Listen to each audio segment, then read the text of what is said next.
appellants will tell me how much time you want to reserve for rebuttal when you get to the podium. I'll try to give you a heads up when you get to that point, and if you overlook to mention it, I'll assume you want 5 minutes. So our first case is Wells Fargo Bank versus Deborah Griffin. Good morning, Your Honors. May it please the Court. Dean Morandi from Carlton Field Jordan Burke here on behalf of the appellant, Wells Fargo Bank, N.A. We are here seeking reversal of an order dismissing the foreclosure action without prejudice on the basis that the 2009 modification agreement was not attached to the complaint. At the outset, as we laid out in the first point in our brief, if there were a procedural defect due to the failure to attach the 2009 modification agreement, that was cured when it was filed 2.5 years before trial as attached to an affidavit in support of a motion for summary judgment. It was also attached again another 1.5 years before trial. And it's clear that this was part of the litigation. The parties were aware of it. It was part of the claims. And that's confirmed when a year before trial, Ms. Griffin, the appellee defendant, filed an affidavit in opposition to the motion for summary judgment where she explicitly relied on the 2009 agreement, and specifically she noted that the interest rates from the 2009 agreement should govern. This court's cases in Egan and Hughes, as cited in the briefs, control this situation. In those cases, it made clear that if there's a defect in the attachments to the complaint, once those attachments are filed and opposing counsel is made aware of those documents, any procedural defect is cured. That's exactly what occurred here. So the trial court's dismissal for failure to attach that 2009 agreement was error and should be reversed for that reason alone. Did anyone bring that to the judge's attention at the time that, look, you know, this document that's involved, this 2009 agreement, has been in this court file for a couple of years? It didn't come up at trial. If you'll notice at the end of trial, the motion to amend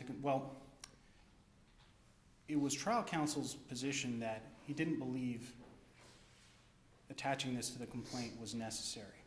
Certainly, Egan and Hughes were not brought to the court's attention at that point. It was raised again in the motion for a hearing, but like I said, the Egan and Hughes decisions were not part of that argument. It was focused more on the abusive discretion in denying the motion to conform the pleadings to the evidence. But the entire history in terms of it being in the court record, it being relied on by the defendant before trial, all that was before the trial court. All the facts underlying this legal result were before the trial court. The only attempt we have, and again, I just want to note that it wasn't the position of the appellee in the briefing that this issue had been waived for any reason. Their only attempt is to try and distinguish the cases we discussed, Egan, Hughes, Tapery, on the grounds that in those cases, the omission was inadvertent rather than what they characterize here as an intentional omission. In the first instance, there's no evidence to support that this was an intentional omission. During trial, Wells Fargo's witness testified that he prepared for this case essentially the week before trial. He had no input, I'm gleaning this from this testimony, he had no input in what the lawyers did in terms of preparing this case. So there is no justification for an inference that this was intentional rather than inadvertent. Make a difference in Egan and Hughes that the attachments that were ultimately filed, well, in Egan, the attachment was not attached to the original complaint, but then was attached to an amended complaint. I think it was the other way around. And I think it was attached to the original complaint. No, I think that was Hughes, actually. So, but they were, one goes one way and one goes the other. I think you're right. Okay, so they were attached to complaints that said, this is what our cause of action is based on. That's not what happened here. Well, we have the note and mortgage attached to the complaint here. But you don't have the Now, amendments to Now, the, to be clear, the note and mortgage are what this action is based on. The 2000 modification agreement changed terms that are certainly going to affect the amounts owed. right, but what I'm saying is that the comparison to Egan and Hughes, this is somewhat different in that you can point out that these things made their way into the court file, but they were not attached to like an amended complaint, nor were they like, there was not like a notice of filing, these are the documents that should be attached to the complaint. It wasn't done in that way. I'm not sure I see much of a critical distinction in that respect. In Hughes, we have,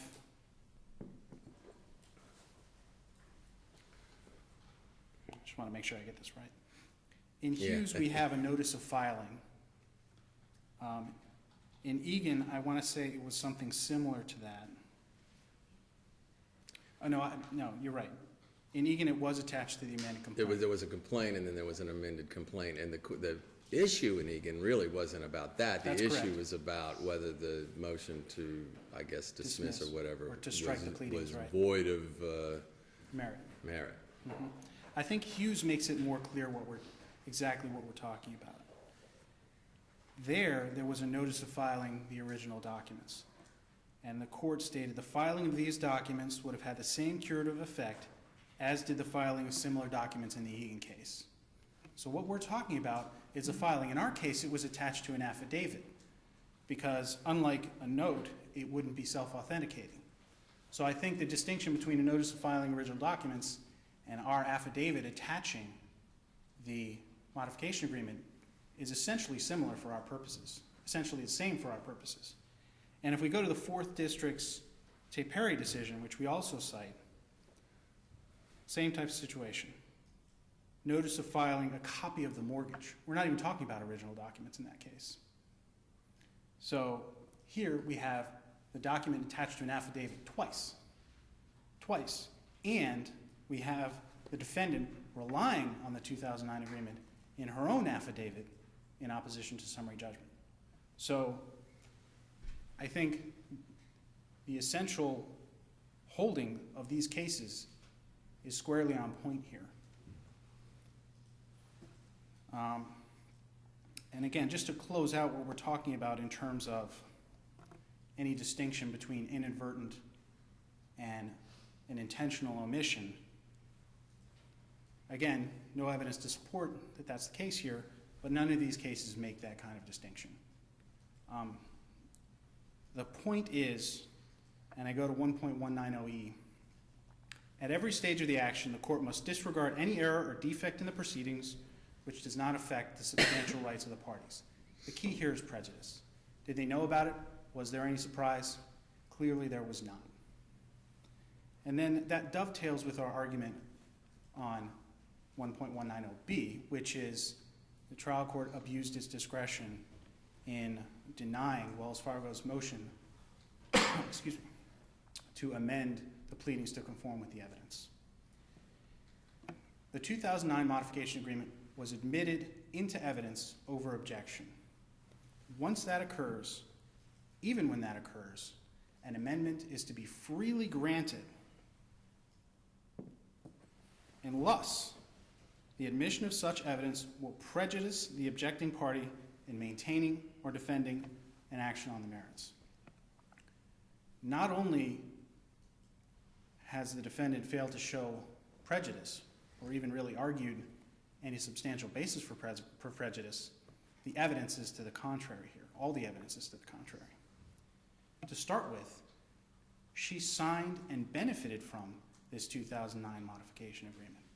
From the outset, she knew that it was the subject of this litigation. It was filed twice, attached to affidavits, years before leading up to trial.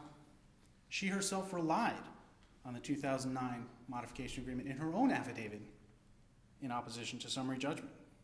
Her counsel was clearly aware of it as well, because they prepared the affidavit for her. Also of note, before trial, the court heard the defendant's motion for sanctions and motion to continue the trial based on discovery that they received the week before trial. Part of their argument, a main portion of their argument, excuse me, was to say that they learned for the first time that this modification agreement and the agreement prior existed. Now, as I've just explained, that's incorrect as a factual matter, but most importantly, the trial court judge gave them an opportunity to depose Wells Fargo's trial witness before trial. The deposition went forward. They went back before the hearing judge, and the judge was, okay, show me your prejudice, show me what you would do, why you need a continuance at this point. They hadn't asked a single question about the 2009 modification agreement. They hadn't asked a single question about any of the modification agreements.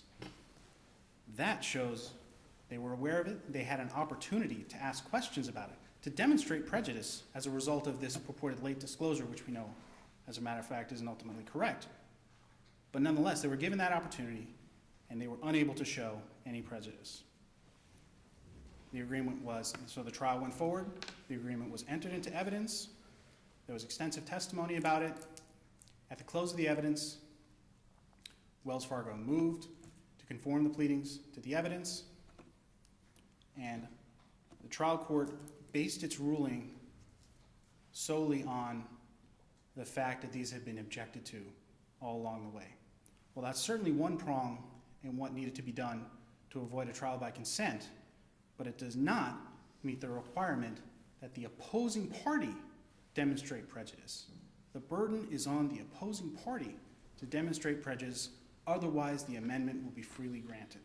And that simply did not occur here. And again, in order to attempt to avoid that holding or that result, we see an argument that Wells Fargo's motion to conform the pleadings to the evidence was untimely. The text of the rule itself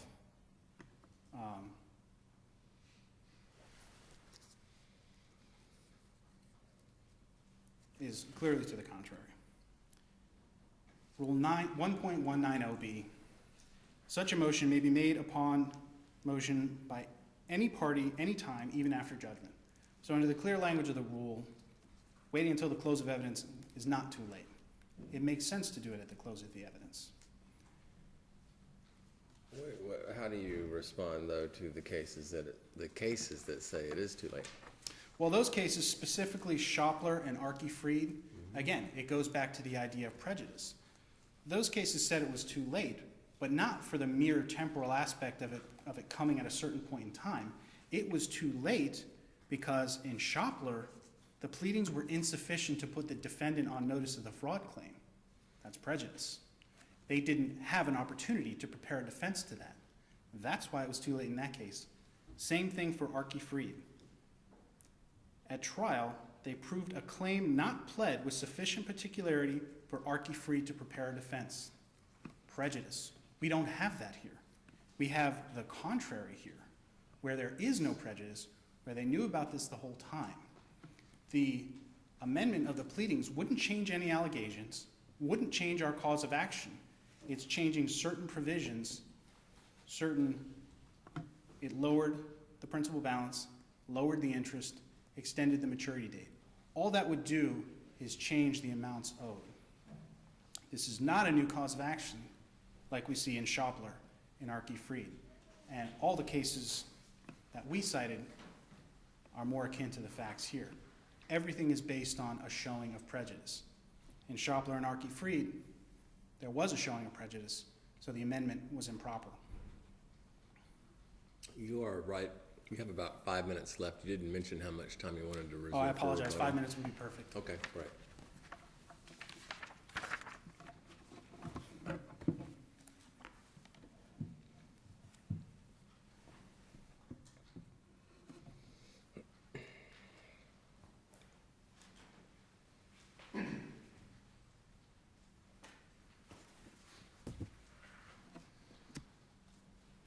May it please the court, your honors. My name is Michael Fuino.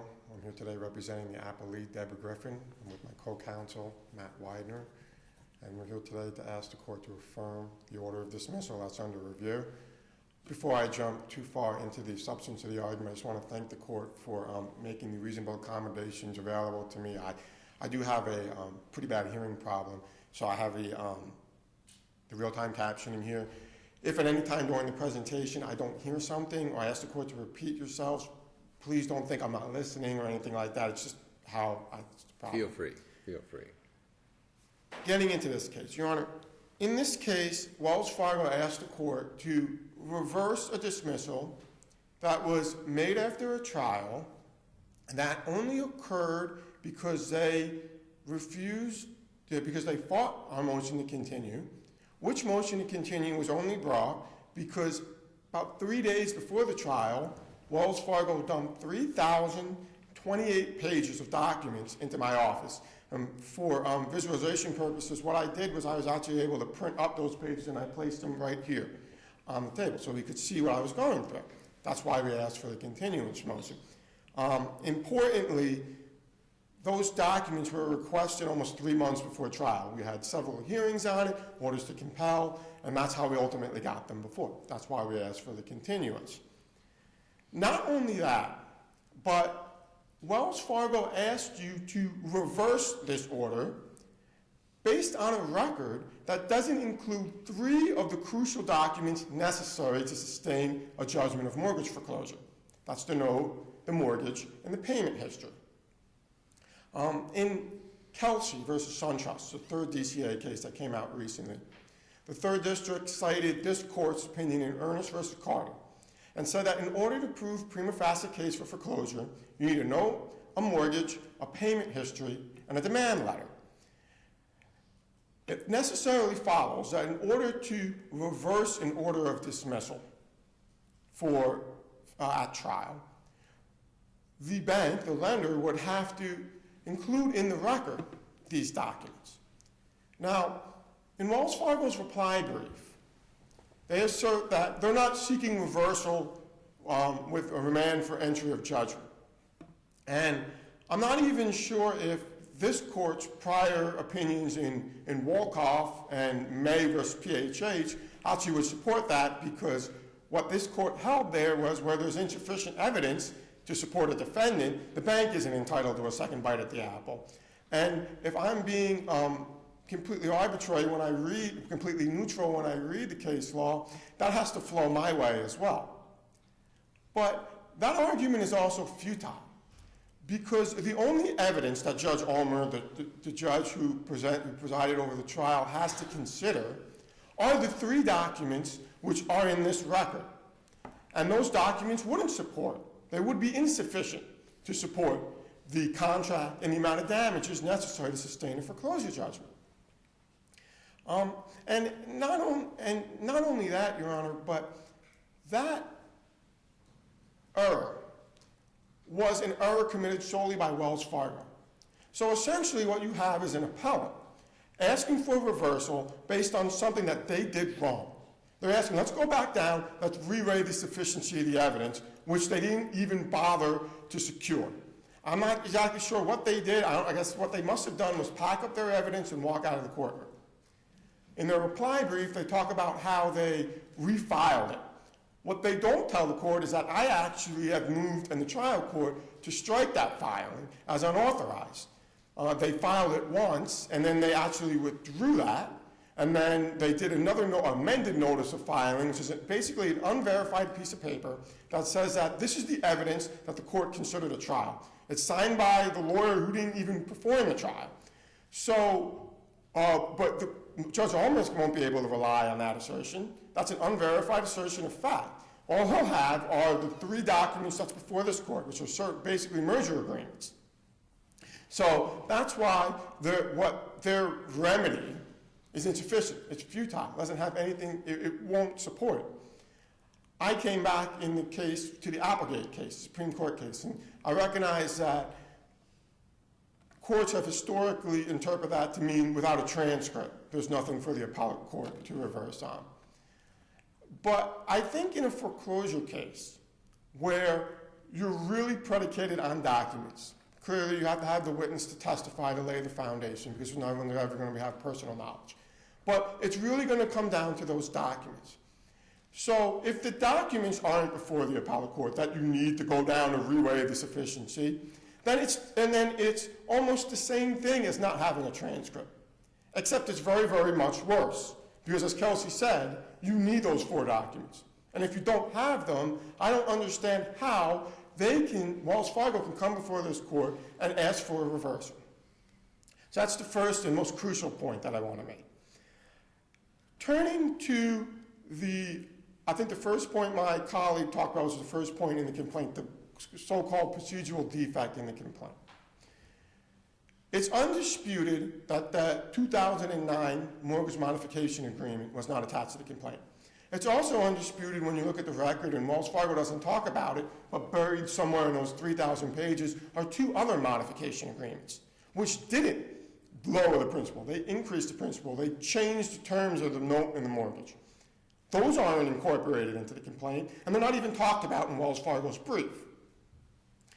And if we read the brief, they're not even saying, Wells Fargo isn't even saying, I don't have to attach that. What they're saying is that by slipping it into 2 of 5 affidavits that they filed, they somehow amended the complaint. But that's not what Egan, Hughes, or Troppery teaches. There was a little bit of a discussion about Egan and Hughes. In Egan, the note and the mortgage were attached to the original complaint. The amended complaint inadvertently didn't attach them. What the plaintiff in that case did do was do a notice of filing attachment to the complaint. And they actually said we inadvertently didn't attach it. In Hughes, the note and the mortgage were attached to the initial complaint, but not to the amended. And there was a notice of filing the original note and mortgage, which this court said may have the same curative effect as Egan, except that it wasn't given to the opposing side. In Troppery, again, there was an issue of whether or not the mortgage that was at issue was signed by the borrower.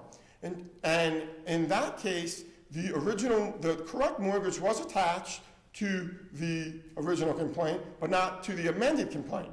The borrower moved for summary judgment asserting that they didn't sign that mortgage.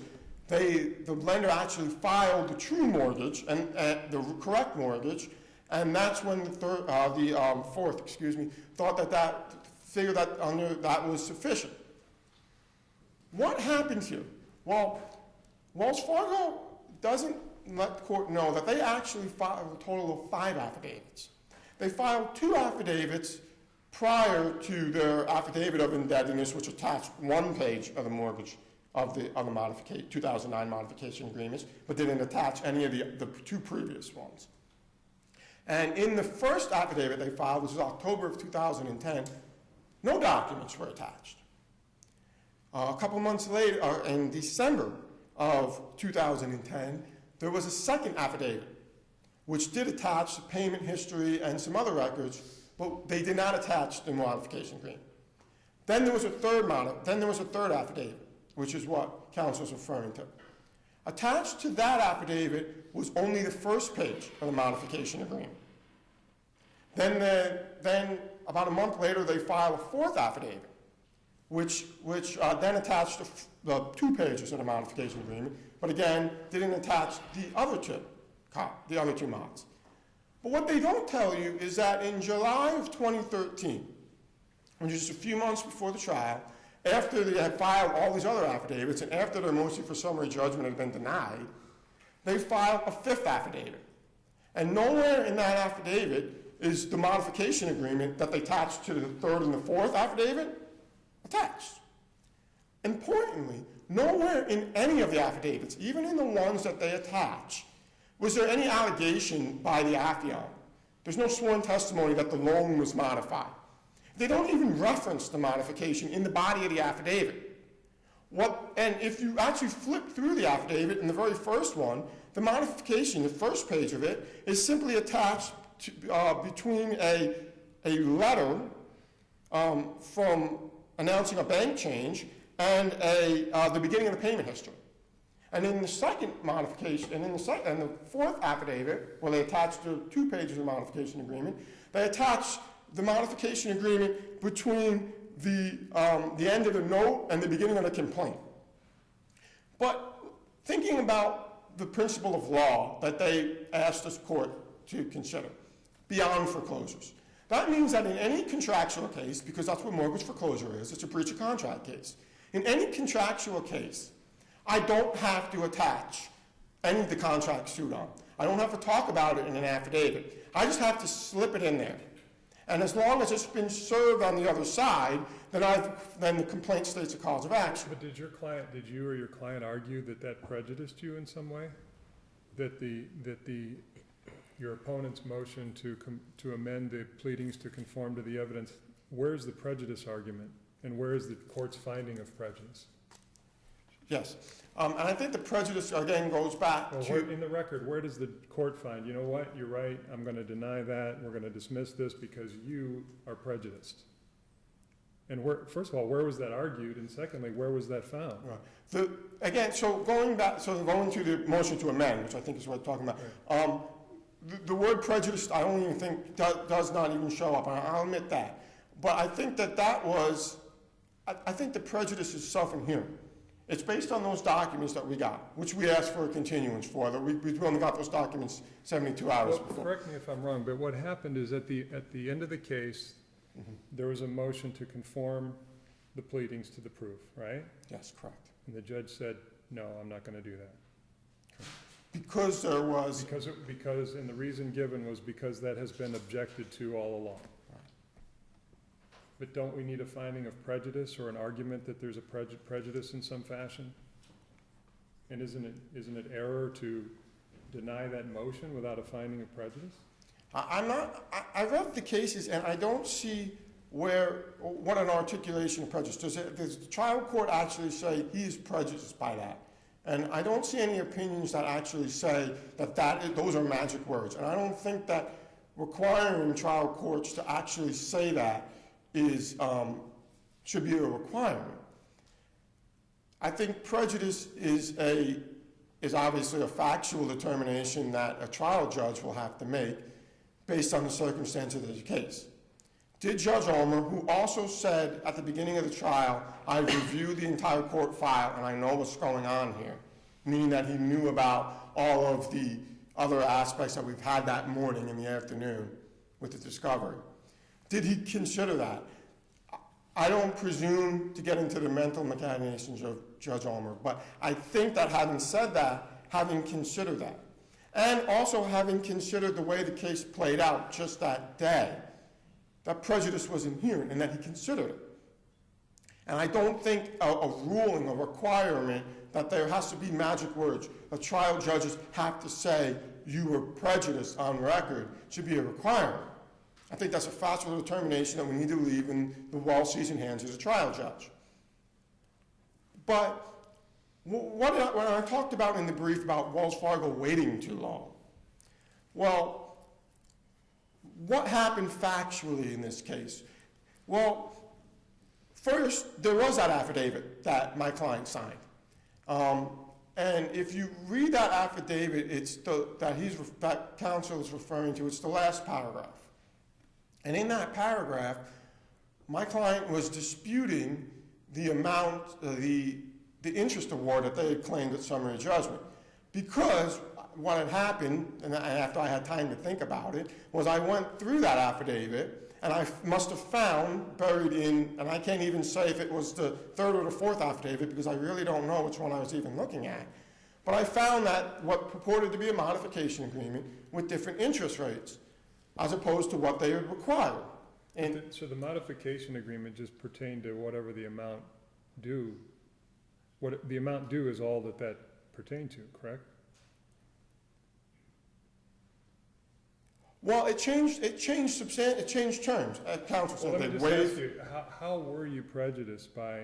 How would you have been prejudiced by the court allowing the pleadings to conform to the evidence, which is commonly done? I understand. And it really is just what happened in Archie Freed, which was I was not given sufficient notice that they were going to sue on this document. They sued on that document. A document which you had in your file, True, a document which you had previously argued. true. But we just got that 72 hours before, and which we weren't even sure, which we didn't know that they were moving on because they didn't attach it to the complaint. In a civil trial, it really comes down to a complaint and an answer. And in what the plaintiff has to prove up are the allegations that I deny in my answer. If it's not incorporated or referenced into the complaint, when I go to trial, I don't know if that's what they're moving on. And in fact, there was a specific question asked of the witness based on the modification agreement. What is the interest amount that you want awarded to you? It's on page 32. And if I don't know that they are not moving on that document, how am I supposed to know what the type of damages they want us to face?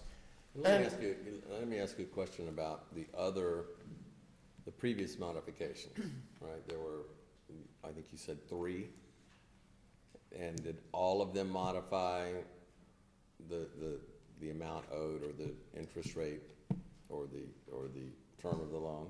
I mean, did they all modify those same elements? Yes, sir. The first one, I'm sorry, sir.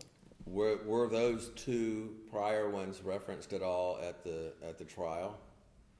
Yes, I think that they were, and I think in my opening statement, I actually referred to having 3, and I think I held 3 in my hands. Well, because I'm wondering how the damages would have been calculated in Wells Fargo's case. I mean, would they have like applied a different interest rate for each period of modification? Did their witness go to that? I mean, I guess it's a good point. Their witness just said, and I think as I just said, and you can actually review the transcript, it's page 32, I think, where the question was simply, based on your review of the payment history, again, not before the court, and the 2009 modification agreement, how much interest is owed? And he read off a number of $26,000. So, and I guess that comes back to the original point. Without having those documents before the court, how are you going to reverse? What are those damages on?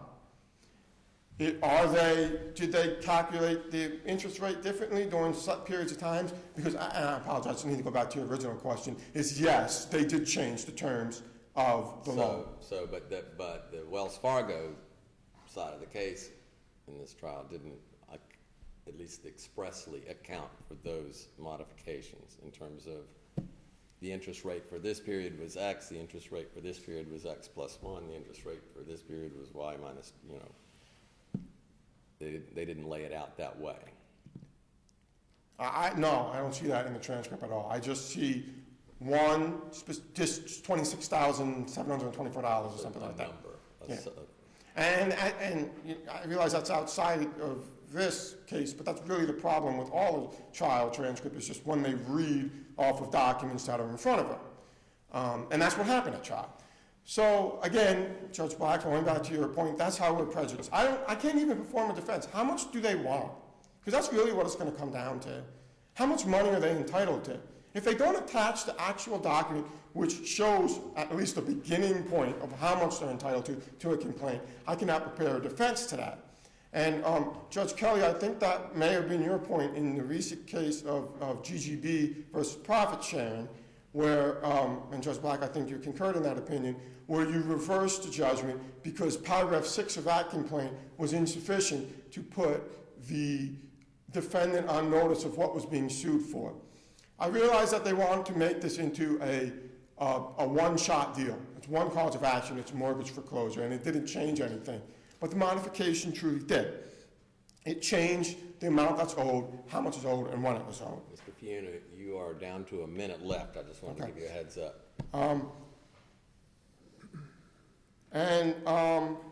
I do want to point out the one case the one foreclosure case they cited in their brief, which is Gerard versus Chase Home Finance, which was a case about amending the conformity to pleadings. Importantly, in that case, the bank moved to amend to conform, actually told the trial court before the trial, we lost a note, and when the witness was going to get on the stand to testify about the lost note, moved the conformity of evidence then.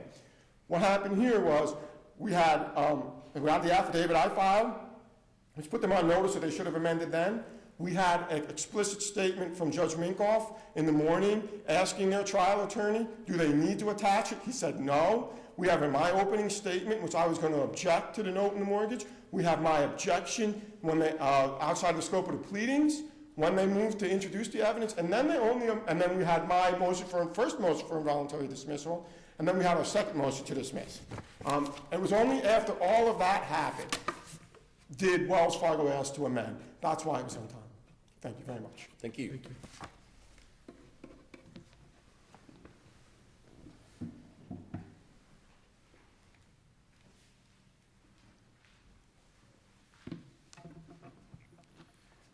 Your Honor, a couple points of clarification. We were talking about a little bit about the prior modifications agreements. There were two prior modification agreements, one in 2008, and then a month later another one was executed to correct an error in the previous one.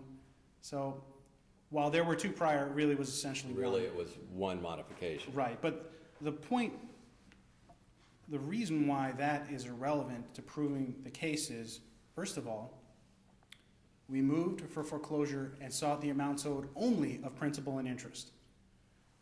And as to the calculation of interest, if you go to the 2009 modification agreement, it says, as of X date, that being after this modification agreement is executed, the amount owed is this much. And then your interest after that is this much. This is everything you need. With the note, the mortgage, the modification agreement, there's no gaps, there's nothing missing. The loan history also reflects that. But again, that leads me into the other point of saying the original note and the mortgage are not in the record on appeal. This is not an appeal of the trial court's finding that Wells Fargo failed to demonstrate a prima facie case of foreclosure. This is an appeal because the foreclosure was dismissed based on the trial court's determination that the 2009 modification agreement was not attached to the complaint. We are not here trying to demonstrate a prima facie case of foreclosure because that's not what the trial court ruled on in the first instance. We're asking for the trial court's error in refusing to recognize the 2009 modification agreement and amend the pleadings to conform with the evidence to be reversed so that the trial court can make a determination on the merits in the first place. This case was dismissed without prejudice based on the trial court's, we believe, reversible error of determining essentially that we failed to state a cause of action. That equates to not being an adjudication on the merits, which is why this resulted in a dismissal without prejudice. So the court needs to make, in the first instance, once it has the correct law determining that the complaint should have been amended to conform with the evidence, then it will decide whether Wells Fargo demonstrated a prima facie case of foreclosure. And that's what we're asking for here. To return to the prejudice argument quickly, we have heard nothing, even standing here today, of an articulation of prejudice that would be sufficient. We heard the words, but there's nothing. Even counsel standing here today is unable to demonstrate a tangible demonstration of prejudice. And that goes back to what I explained. We sought only principal and interest. Everything is right there in the documents. What defense did you want to bring? I mean, you mentioned interest, but like I said, there's nothing to that issue. What defense did you not have? You had an opportunity to depose Wells Fargo's witness before trial. You didn't ask a single question about the 2009 modification agreement or the other agreements. There's simply no prejudice. And again, this argument was raised to the trial court. Trial court decided the motion for a hearing on the merits, denied it. Still, we have no showing of prejudice. There's nothing in the record. Not only is there not a finding of prejudice, the record refutes any such finding of prejudice. And interestingly enough, I can't see how there could ever be prejudice here because the changes of the 2009 modification agreement were only to the benefit of the borrower, reducing principal, reducing interest, extending maturity rate. So with that, we would request that you reverse the order denying Wells Fargo's motion to amend the pleadings to conform with the evidence and the involuntary dismissal, and remand for either a retrial on the merits or for the trial court to consider the evidence and make a ruling. Thank you. Thank you. Thank you both very much. Thank you.